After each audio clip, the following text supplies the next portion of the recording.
You had Tim Waltz, who's a huge jerk, running around on stage with a Tesla stock price, where the stock price had gone in half, and he was overjoyed. What an evil thing to do. What a creep, what a jerk. Like, who derives joy from that? Which side are you on? Which side are you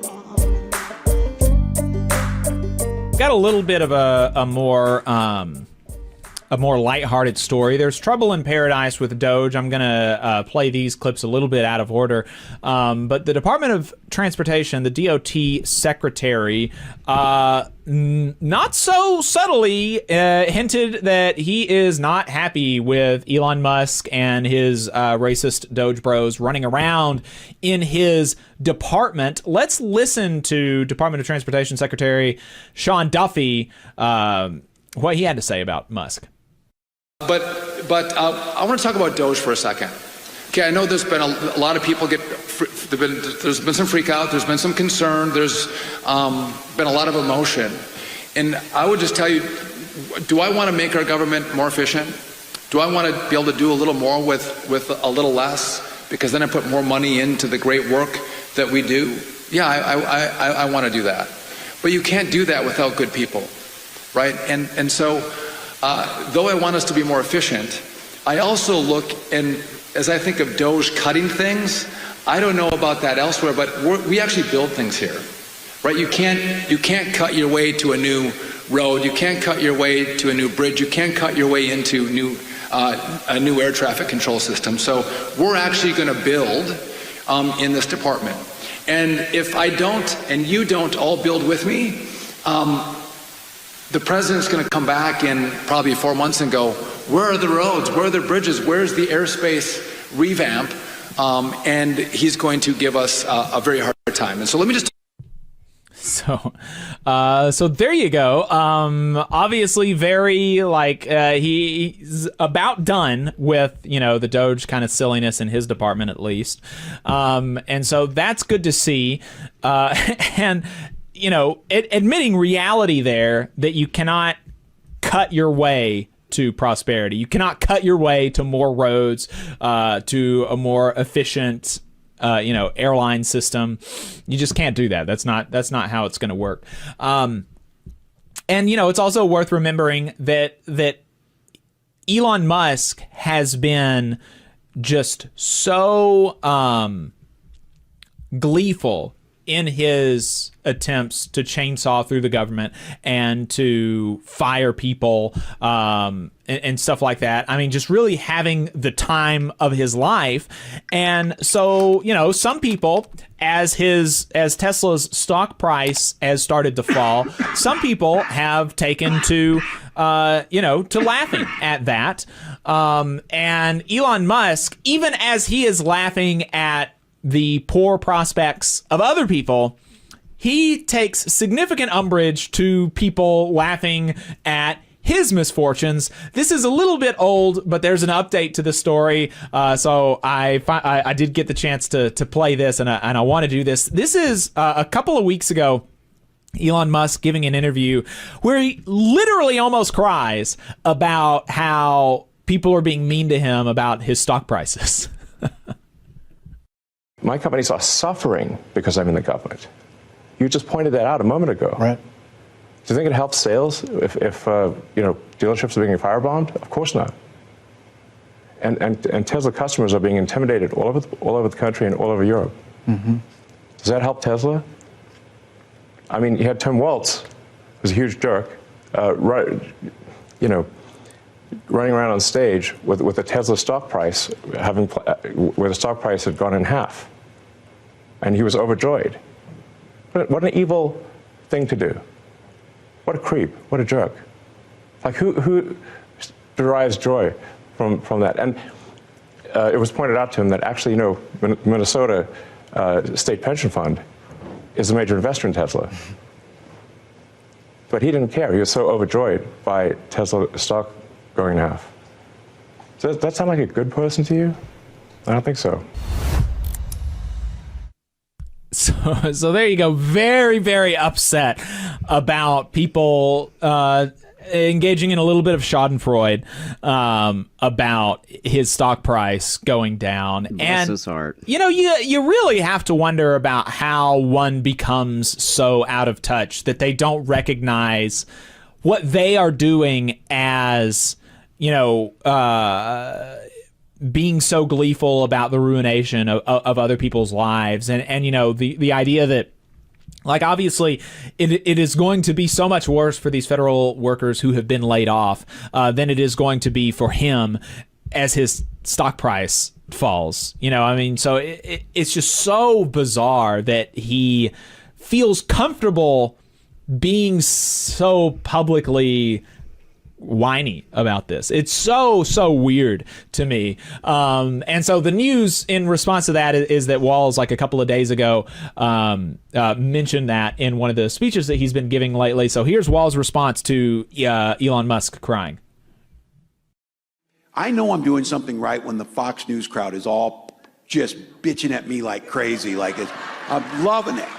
Or Elon Musk was crying last week. Tim is being mean to me, basically, you know, like, yeah. But Hey, 5 seconds. Just wanted to say that this is only possible because of our donors. If you want to see more of this, then consider donating yourself at tvlr.fm/donate. So yeah, there you go. He's not super worried about that, nor would I be. I do not think it's something to be super worried about that Elon Musk is crying about you being mean to him.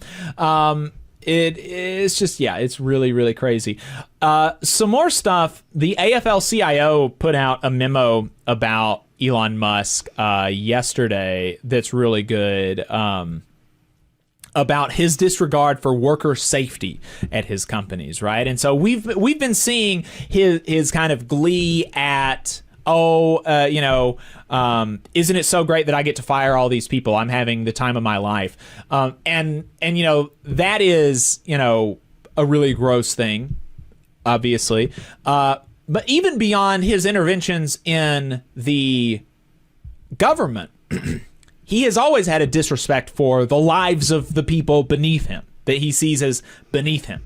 And so they compiled like a bunch of the cases that are against all of his companies. And so here are the OSHA cases against Tesla.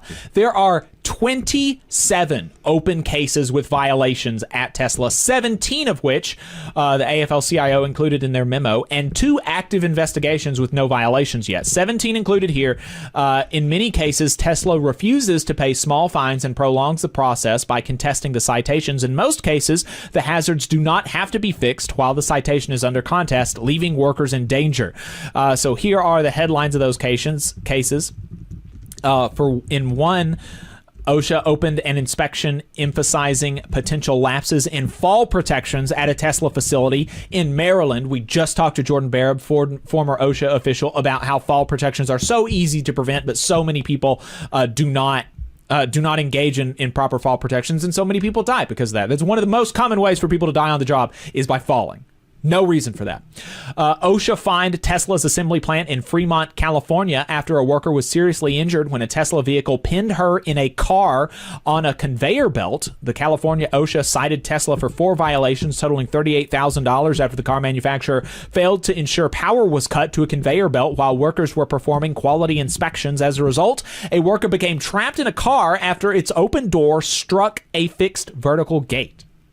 Here's another one. A contracted licensed electrician died on the job while working at Tesla's Gigafactory in Austin, Texas. OSHA fined Tesla $49,000. Another one. Tesla did not report that a worker died from extreme heat while building Tesla's Gigafactory in Austin, Texas. Here's another one. Cal OSHA fined Tesla almost $90,000 for a workplace incident that injured and burned 3 workers. Another one. OSHA fined Tesla $37,000 after a worker's finger was amputated while while handling clamping fixtures. Tesla is currently contesting the citations. Another one, OSHA fined Tesla's Fremont facility $8,000 after a worker's foot was struck by a powered industrial truck. Another one, OSHA fined Tesla nearly $7,000 for exposing 4 workers at Austin Gigafactory to hexavalent chromium. Another one, OSHA fined $7,000 after a worker fell from a solar panel installation, suffering a fractured lower back. Another one, OSHA fined Tesla $13,500 for serious heat violations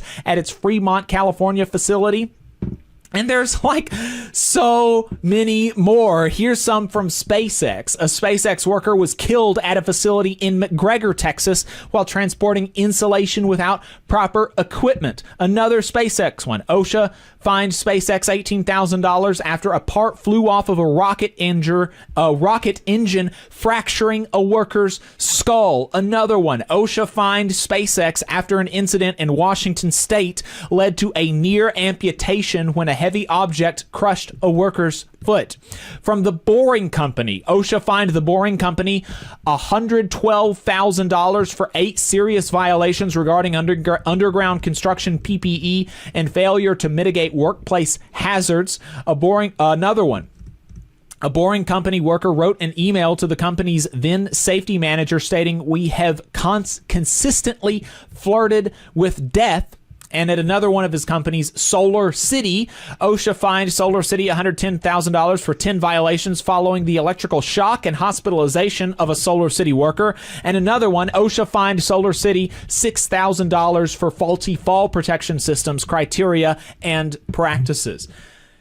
You know, I mean, this is a guy that very clearly does not care about human life, right?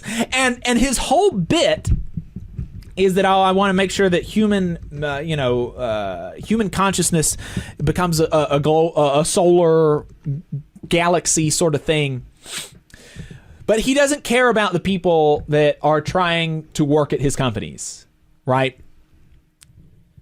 This is, a sociopath kind of guy. Just really, really gross and wicked and evil stuff, to use his word. You just saw a clip from the Valley Labor Report. We are live every Saturday morning from 9:30 a.m. till 12:30 p.m. And we pride ourselves on keeping all of our content free to everybody so that we can talk to as many working folks as possible. If you support the work that we're doing, you think that it's important, you think that it's good, then consider making a monthly contribution to the project. And you can do that on our website, tvlr.fm.